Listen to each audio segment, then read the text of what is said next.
Assalamualaikum warahmatullahi wabarakatuh.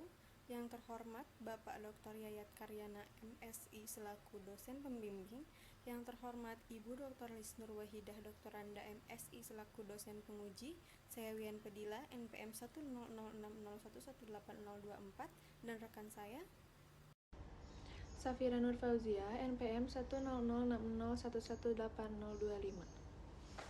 dari Program Studi Statistika Universitas Islam Bandung akan mempresentasikan laporan kuliah praktik dengan judul Analisis terhadap vaksinasi COVID-19 penduduk di Kelurahan Merdeka, Kecamatan Sumur Bandung. Selanjutnya ada latar belakang. Universitas Islam Bandung merupakan salah satu perguruan tinggi yang ada di Bandung. Harapannya menghasilkan sumber daya manusia yang berkompeten untuk kemajuan bangsa Indonesia. Salah satu cara untuk membangun hal tersebut melalui kuliah praktik, lapangan atau magang yang dilakukan oleh setiap mahasiswa. Tujuan dari kegiatan kuliah praktik ini adalah untuk memperkenalkan dunia pekerjaan kepada mahasiswa, juga untuk menerapkan berbagai metode statistika yang telah didapat selama perkuliahan pada bidang tertentu. Kami melaksanakan kegiatan kuliah praktik ini pada tanggal 30 Juni sampai 13 Agustus 2021 di Kelurahan Merdeka yang bertempat di Jalan Patrakomala nomor 36A. Pada laporan kuliah praktik ini, kami mencoba untuk melakukan deskripsi persentase dan membuat grafik terhadap vaksinasi COVID-19 penduduk di Kelurahan Merdeka, Kecamatan Sumur Bandung. Kami melakukan deskripsi dari data penduduk yang sudah mendapatkan vaksinasi dosis 1, dosis 2, serta dosis 3, sampai dengan data penduduk yang belum mendapatkan vaksinasi, agar bisa mengetahui berapa banyak atau berapa persentase penduduk yang sudah divaksin maupun penduduk yang belum divaksin di Kelurahan Merdeka. Lalu ada identifikasi masalah. Yang pertama, bagaimana deskripsi persentase penduduk Kelurahan Merdeka yang sudah mendapatkan vaksinasi dosis 1, dosis 2, dosis 3, dan yang belum mendapatkan vaksinasi. Yang kedua, bagaimana bentuk grafik vaksinasi penduduk Kelurahan Merdeka yang sudah mendapatkan vaksinasi dosis 1, dosis 2, dosis 3, dan yang belum mendapatkan vaksinasi. Tujuan penelitian. Yang pertama, untuk mengetahui deskripsi persentase penduduk Kelurahan Merdeka yang sudah mendapatkan vaksinasi dosis 1, dosis 2, dosis 3, dan yang belum mendapatkan vaksinasi. Yang kedua, untuk mengetahui bentuk grafik vaksinasi penduduk Kelurahan Merdeka yang sudah mendapatkan vaksinasi dosis 1, dosis 2, dosis 3, dan yang belum mendapatkan vaksinasi. Selanjutnya, manfaat. Manfaat penulisan laporan kuliah praktik yang pertama bagi penulis yaitu menambah pengetahuan mengenai pemaparan laporan hasil penelitian dengan menggunakan analisis deskriptif. Lalu menambah pengetahuan mengenai pengaplikasian ilmu statistika di dunia kerja. Yang kedua bagi pembaca atau instansi, yaitu memperoleh informasi mengenai persentase penduduk Kelurahan Merdeka yang sudah dan belum mendapatkan vaksinasi. Lalu mengetahui grafik vaksinasi penduduk Kelurahan Merdeka yang sudah dan belum mendapatkan vaksinasi. Selanjutnya, manfaat kuliah praktik. Yang pertama, terpenuhinya salah satu mata kuliah wajib di Program Studi Statistika Fakultas Matematika dan Ilmu Pengetahuan Alam Universitas Islam Bandung. Yang kedua, menambah wawasan dan pengetahuan dalam pengaplikasian ilmu statistika di dunia kerja. Yang ketiga, mendapatkan gambaran tentang dunia kerja yang sebenarnya sehingga dapat mempersiapkan diri agar lebih baik lagi, baik secara teoritis maupun praktis. Pendahuluan. Kelurahan Merdeka merupakan kelurahan yang terletak di daerah Kecamatan Sumur Bandung, bertempat di Jalan Patrakomala nomor 36A, Kota Bandung, Provinsi Jawa Barat. Selanjutnya, kondisi existing Kelurahan Merdeka. Kelurahan Merdeka memiliki luas lahan sebesar 140 hektar, terdiri dari 9 RW dan 58 RT yang berada di wilayah Cibenying, tengah-tengah kota Bandung, dan dilalui oleh aliran sungai Cikapundung Kolot. Berdiri pada tahun 1987 yang ditetapkan berdasarkan PP nomor 16 tahun 1987 tentang perubahan batas wilayah Kota Madia Daerah Tingkat 2 Bandung.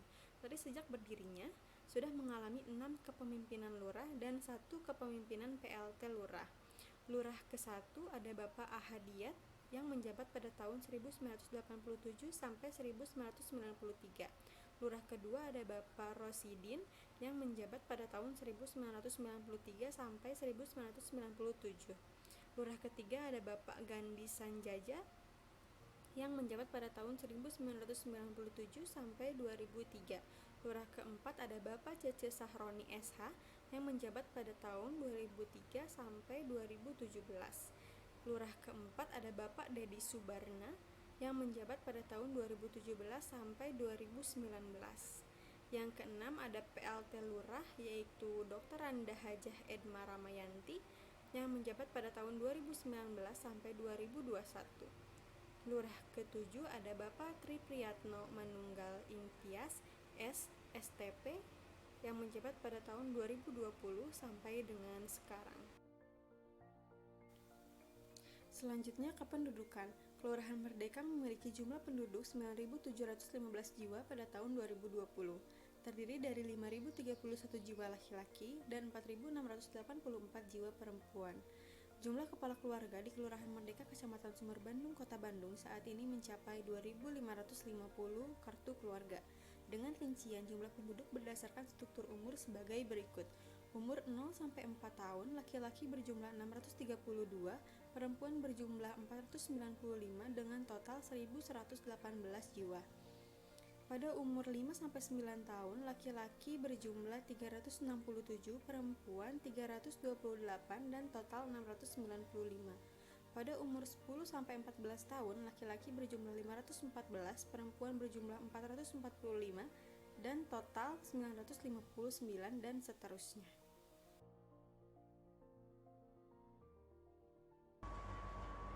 Lalu ada visi dan misi Kelurahan Merdeka. Visi, menjadikan Kelurahan Merdeka bahagia, amanah, giat, jujur, dan aman dalam melayani masyarakat. Lalu ada misi, yang pertama, meningkatkan kapabilitas dinamis organisasi Kelurahan Merdeka.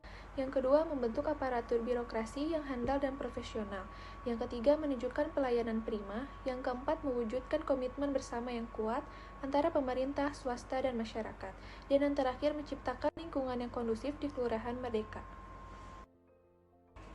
Selanjutnya ada struktur organisasi. Yang pertama ada Tri Priyanto Manunggal Imtias SSTP, pangkat atau golongan sebagai penata atau 3C, jabatan sebagai lurah. Yang kedua ada Dr. Randa Hajah Edma Ramayanti, penata TK 1 atau 3D, jabatan sebagai sekretaris kelurahan. Yang ketiga ada Enisha SE, penata TK 1 atau 3D, jabatan sebagai kasih kesejahteraan sosial. Yang keempat ada Rani Suhartini SH, pangkat atau golongan penata atau 3C, jabatan sebagai kasih pemerintahan. Yang kelima ada Arti Pridalena S.Hos, penata atau 3C, jabatan sebagai kasih ekbang. Yang keenam ada Rini Noviantini S.Hos, penata muda 3A, pengelola kesejahteraan sosial. Yang ketujuh ada Fahrul Muhammad Arif SIP, penata muda 3A, pengelola data seksi pemerintahan. Yang kedelapan ada Revan GB Itan SAB, penata muda 3A, pengelola perekonomian pembangunan dan lingkungan hidup. Dan yang terakhir ada Andriana, pengatur muda TK 1-2C, pengelola administrasi umum. Lalu selanjutnya dapat dilihat pada gambar merupakan logo dari Kelurahan Merdeka. Selanjutnya bab 3 landasan teori. Vaksin COVID-19, salah satu upaya untuk menekan kasus COVID-19 yang kian meningkat adalah dengan penyediaan vaksin COVID-19 dari pemerintah.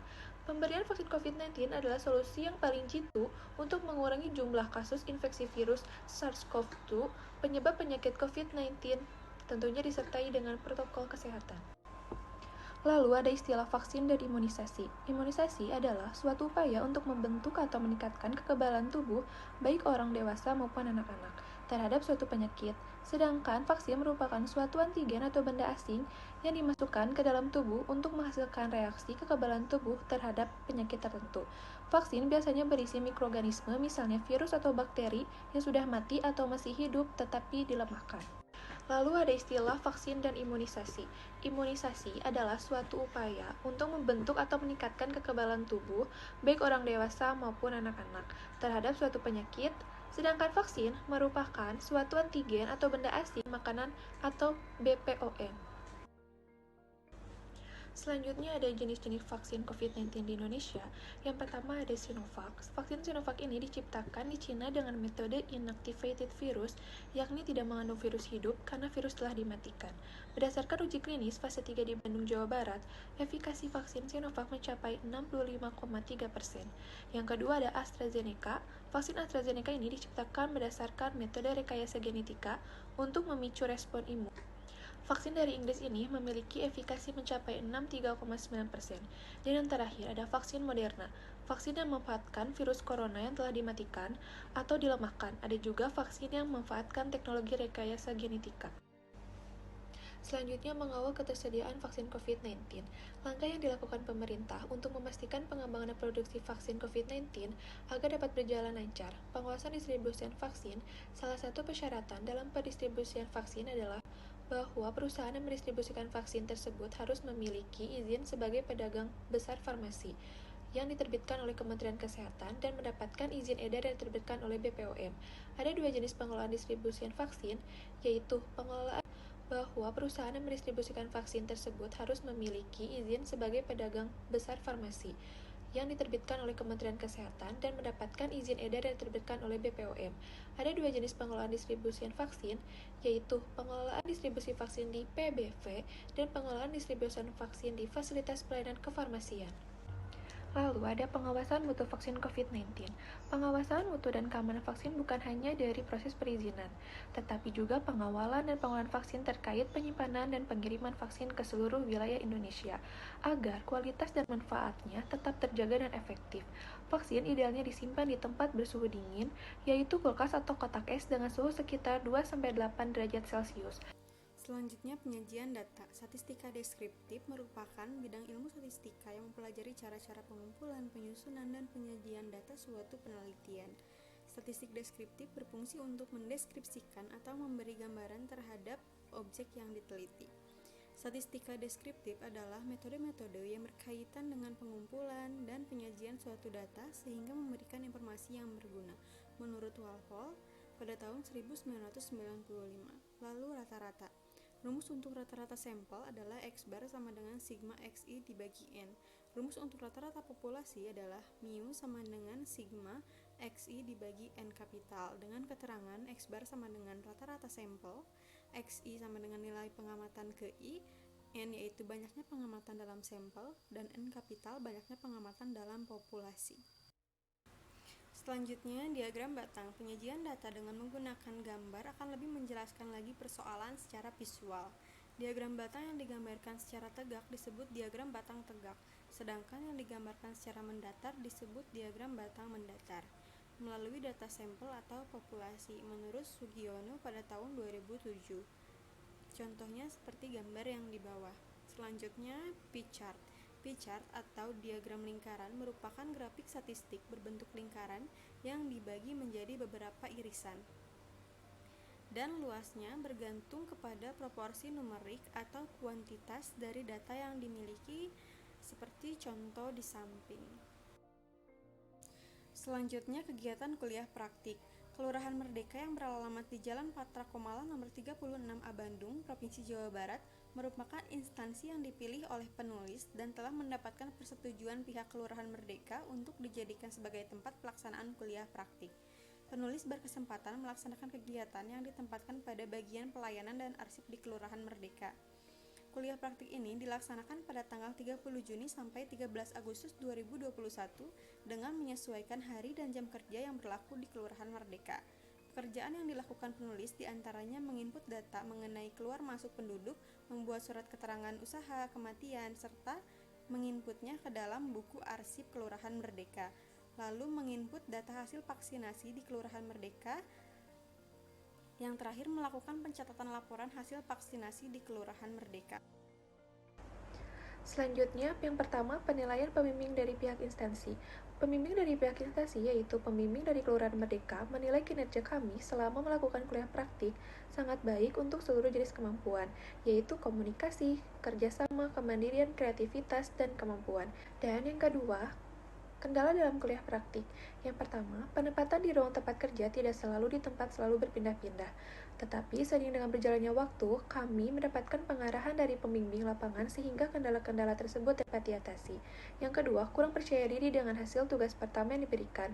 Akan tetapi, setelah berjalannya waktu, berkat arahan dari pembimbing lapangan, tugas bisa diselesaikan dengan baik.